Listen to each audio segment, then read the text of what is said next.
এই ঘটনাটি ওনার আব্বুর সাথে ঘটেছিল। উনি এমন ভয় পেয়েছিলেন যা ওনার মধ্যে ভয়ঙ্কর এক অনুভূতি দীর্ঘ সময় জাগিয়ে রেখেছিল। চলুন ঘটনাটি শুনে আসি।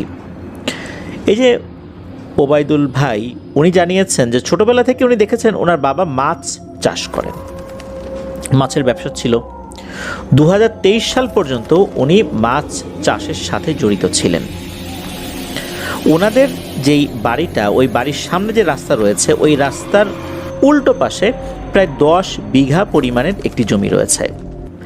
এই জমিটা যশোর শহরের নাম করা একজন রাজনৈতিক নেতার পারিবারিক সম্পত্তি।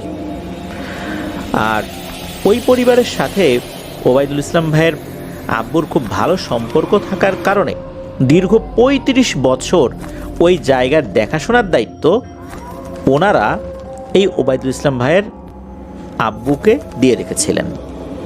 কারণ এত বড় একটা জায়গা, এটা যদি দেখাশোনা করার নির্দিষ্ট লোক না থাকে, তারা তো দূর থেকে এসে আসলে ওভাবে দেখাশোনা করাটা বেশ কঠিন হয়ে যায়।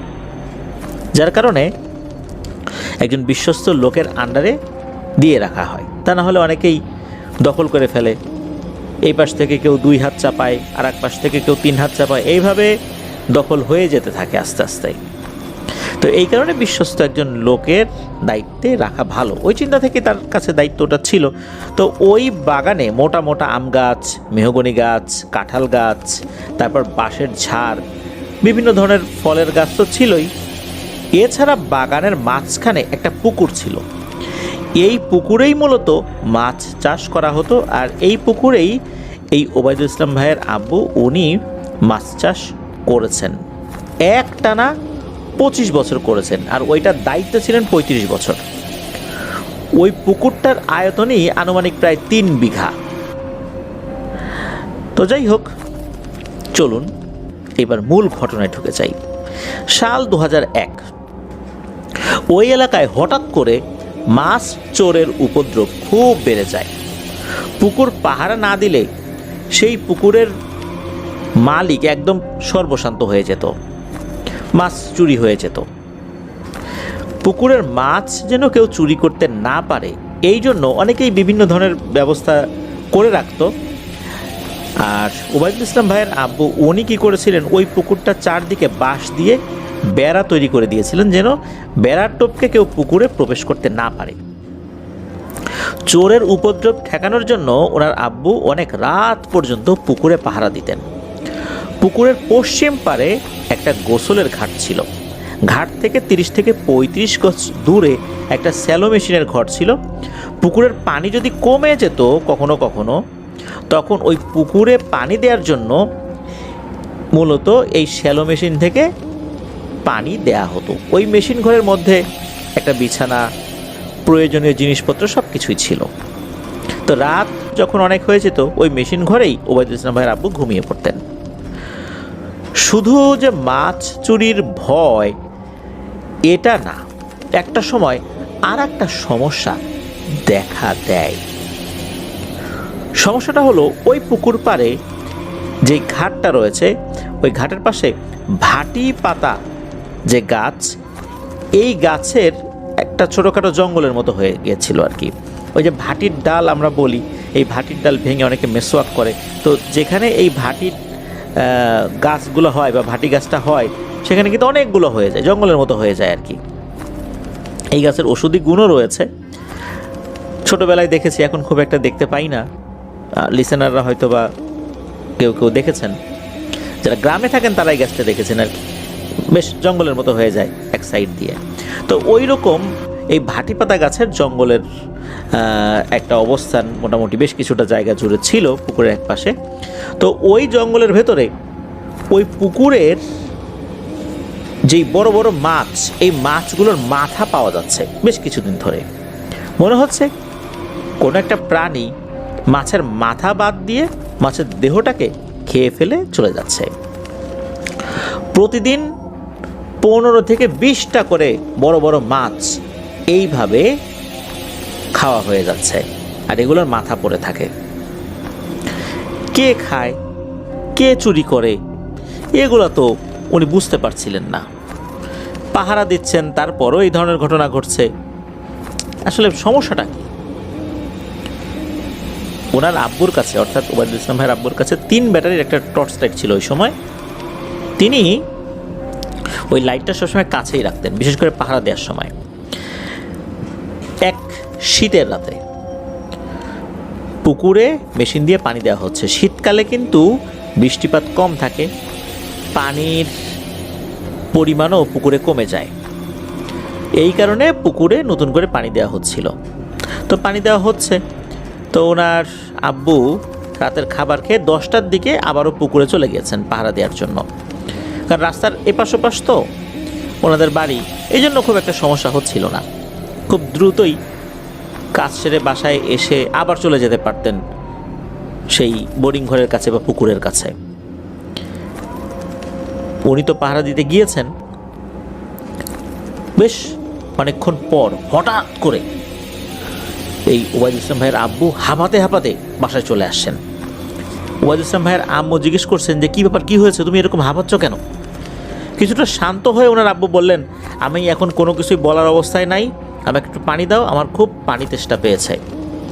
তো ওনার আম্মু ওনার আব্বুকে পানি খাওয়ানোর পর ওনার আব্বু বলেন, আমাকে কিছু দোয়া দুরূদ পড়ে ফু দাও। তখন ওনার আম্মু কিছু দোয়া দুরূদ পড়ে ওনাকে ফু দেন। এরপর ওনার আব্বু ঘুমিয়ে যান। ওবায়দুল ইসলাম ভাই নিজে কিন্তু এই দৃশ্য দেখেছেন যে ওনার আব্বু কীভাবে হাঁপাচ্ছিলেন। ওনারা বুঝতে পেরেছিলেন মারাত্মক কিছু একটা ঘটেছে। ওই সময় ওবায়দুল ইসলাম ভাইয়ের বয়স ছিল 10 বছরের মতো। সকালবেলা দেখা গেল যে ওবায়দুল ইসলাম ভাইয়ের আব্বুর শরীরে বেশ জ্বর, তবে উনি মোটামুটি স্বাভাবিকই ছিলেন, এই জ্বর ছাড়া অন্য ধরনের কোনো সমস্যা ছিল না। তখন এই ওবায়দুল ইসলাম ভাইয়ের আম্মু জিজ্ঞেস করেন ওবায়দুল ইসলাম ভাইয়ের আব্বুকে যে কালকে রাত্রে কী হয়েছিল। এরপর উনি ভয়ঙ্কর একটা অভিজ্ঞতা শেয়ার করেন।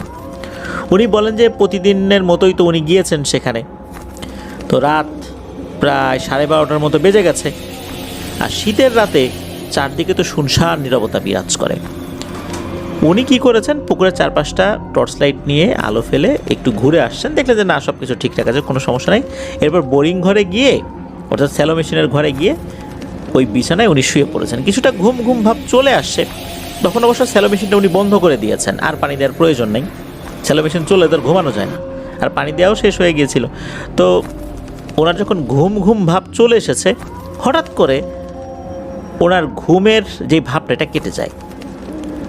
ওনার কানে পানির খলখল শব্দ ভেসে আসে। উনি কি করেছেন, চুপি চুপি বিছানা থেকে নেমে ঘরের দরজাটা একটু খুলে, সামান্য একটু খুলে বাইরে তাকিয়েছেন যে ঘটনাটা কি। শব্দ করলে তো চলে যাবে চোট টোট, বা আসলে ঘটনাটা কি এটা তো দেখতে হবে, শব্দ করা যাবে না। উনি দেখেন যে 5-6টা মানুষের মতো অবয়ব পুকুরের যে ঘাট, ওই ঘাটের ওখানেই দাঁড়িয়ে আছে এবং কিছুটা রুকু দেওয়ার মতো, আমরা নামাজে যেভাবে রুকু দেই না, ঝুঁকে পড়ি, তো ওই রকম ঝুঁকে পড়ে এরা পানির মধ্যে হাত দিয়ে হাতড়ে হাতড়ে কিছু একটা করছে। ওরা কী করছে এটা উনি ভালো করে খেয়াল করেন। উনি দেখেন যে এরা মাছ ধরছে, আর ঘাটের উপরে 2টা অবয়ব দাঁড়িয়ে আছে। এরা মাছ ধরার পর এই 2টা অবয়বের কাছে দেয়। এই 2টা অবয়ব মাছ নিয়ে ওই যে ভাটি পাতার যেই জঙ্গলটা ছিল আর কি, ভাটি গাছের জঙ্গল, ওই দিকে চলে যায়। আর ওখান থেকে চপ চপ চপ চপ আওয়াজ আসে, মানে ওইখান থেকে খুব মজা করে মাছগুলো খাচ্ছে।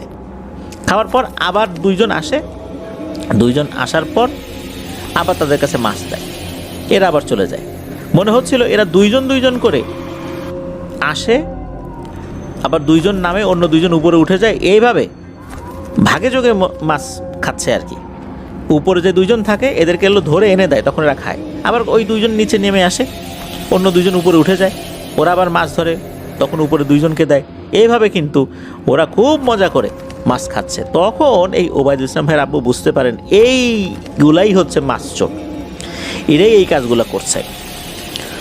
উনি কোনো শব্দ করেন না, উনি চুপি চুপি ঘর থেকে বের হয়ে একটু এগিয়ে গিয়ে পুকুর পাড়ে একটা মেহগনি গাছের আড়ালে ভালো করে দেখার চেষ্টা করেন যেগুলো আসলে কি, কারা, এরা কি তাদের পরিচিত, অর্থাৎ এই যে ওবায়দুল ইসলাম ভাইয়ের আব্বু বা ওনার আত্মীয় স্বজনদের পরিচিত কিনা এই লোকগুলা, বা এই গ্রামেরই লোক কিনা, এটা উনি দেখার চেষ্টা করেন। একটু ভালো করে খেয়াল করেন যে এদের শরীরগুলো চকচক চকচক করছে, চাঁদের আলোয় শরীর চকচক করছে। এদের শরীরগুলো এত কালো কুচকুচে যে চাঁদের আলো পরেই চকচক করছে। এদের মাথায় লম্বা চুলও আছে বলে অন্ধকারে মনে হচ্ছে, আর শরীরটা বেশ তেলতেলে, এই কারণেই চকচক করছে। শরীরে লোম আছে কিনা বড় বড়, এইটা ওনার কাছে মনে হয় নাই যে লোম আছে, কারণ লোম থাকলে তো চকচক করার কথা না সাধারণত, কিন্তু শরীরটা খুব তেলতেলে। উনি তখনও বুঝতে পারেন নাই জিনিসগুলা কি। উনি দূর থেকে বলে উঠেছিলেন, এই তোমরা কারা, পুকুর থেকে মাছ ধরছো কেন? যখন এটা বলেছে ওপাশ থেকে কোনো উত্তর আসে না। উত্তর যখন আসে না তখন মূলত ওবায়দুল ইসলাম ভাইয়ের আব্বু ওনার হাতে থাকা 3 ব্যাটারির টর্চ লাইটটা ওই দিকে ধরেছেন যে এরা কারা। যখনই এটা ধরেছেন তখন উনি দেখেন ভয়ঙ্কর এক দৃশ্য। উনি দেখেন এই জিনিসগুলা যাদেরকে উনি মানুষ মনে করেছেন, এরা আসলে মানুষ না। এরা সাধারণভাবে মানুষের হাইট যতটুকু হয় এদের থেকেও 3-4 ইঞ্চি লম্বা, 3-4 ফুট লম্বা। গায়ের রং কালো কুচকুচে, আর মুখগুলো মনে হচ্ছে আগুনের ঝলসে গেছে। শরীর একদম লিকলিকে, এত চিকন মানুষ সচরাচর দেখা যায় না। আর এরা খুব লম্বা, হাত পা সব কিছু একদম লিকলিকে, মনে হচ্ছে চিকন কোন একটা পাটখড়ির মতো হাত পা, এরকম অবস্থা আর কি। আর চোখগুলো মনে হচ্ছে আগুনের মতো জ্বলছে, লাল টকটকে। তো এই অবয়বগুলো কিছুক্ষণ ওই আলোর উৎস, অর্থাৎ ওবায়দুল ইসলাম ভাইয়ের আব্বু যে টর্চ লাইটটা মেরেছেন, টর্চ লাইটটা তো একটা আলোর উৎস, ওই উৎসের দিকে তাকিয়ে আছেন, অর্থাৎ টর্চ লাইটটার দিকে তাকিয়ে আছেন। এরা হতভম্ব হয়ে গেছে যে কি হলো। এরপর এরা নিজেরা নিজেদের মুখের দিকে একটু তাকাতাকি করে সবাই একসাথে ওই পুকুরের পানিতে লাফ দিয়ে অদৃশ্য হয়ে গেল। এরা আর উঠল না। যখন এই ঘটনা ঘটছিল, ওই যে ভাটি গাছের ভেতরে যেগুলো ছিল এগুলো বাইরে বের হয়ে আসে যে কি হইল, টর্চ লাইট মারল কারা।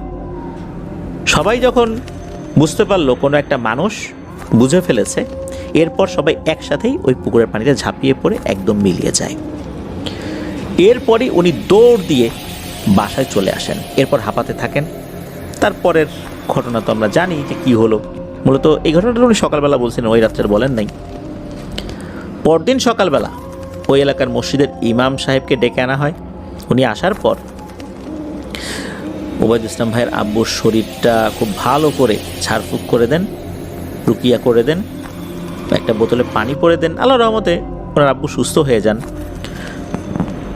এই ঘটনার পর থেকে ওনার আব্বু কখনোই রাতের বেলা পুকুরে একা যান নাই, গিয়েছেন সাথে লোক নিয়ে গিয়েছেন, বিশেষ করে পুকুর পাহারা দেওয়ার জন্য। তবে ওই রাতের পর ওই মাছের মাথাগুলো আর কখনোই পড়ে থাকতে দেখা যায় নাই। ধারণা করা হয় যে এই পিশাচগুলোই এই মাছগুলো খেয়ে রাখত। তবে ধারণার পক্ষে অবশ্যই স্ট্রং লজিক রয়েছে, যেহেতু উনি নিজের চোখে এটা দেখেছেন।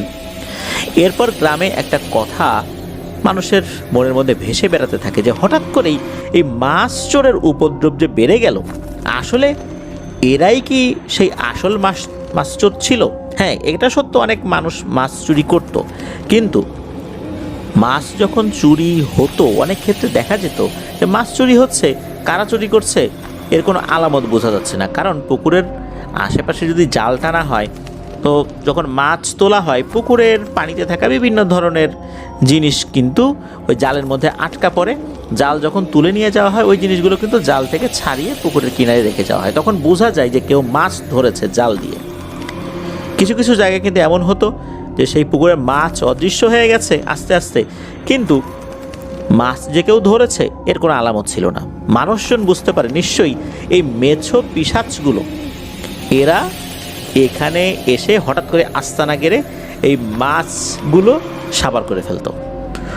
অনেক মাছ চাষি যারা, এদেরকে কিন্তু সর্বশান্ত হতে হয়েছে ওই সময়টাতে। যাই হোক, এরপরে মাছ চুরি অনেকটাই কমে আসে। তবে এটা মনে হচ্ছে যে ওই পিশাচগুলো মাছ চুরি ছাড়া আর তেমন কোনো কাজ জানতো না। তাই যদি হতো তাহলে এই পিশাচগুলো ওবায়দুল ইসলাম ভাইয়ের আব্বুকে আরও বড় ধরনের ক্ষতি করার চেষ্টা করত। তা যেহেতু হয়নি, বোঝাই যাচ্ছে এরা দুর্বল শ্রেণীর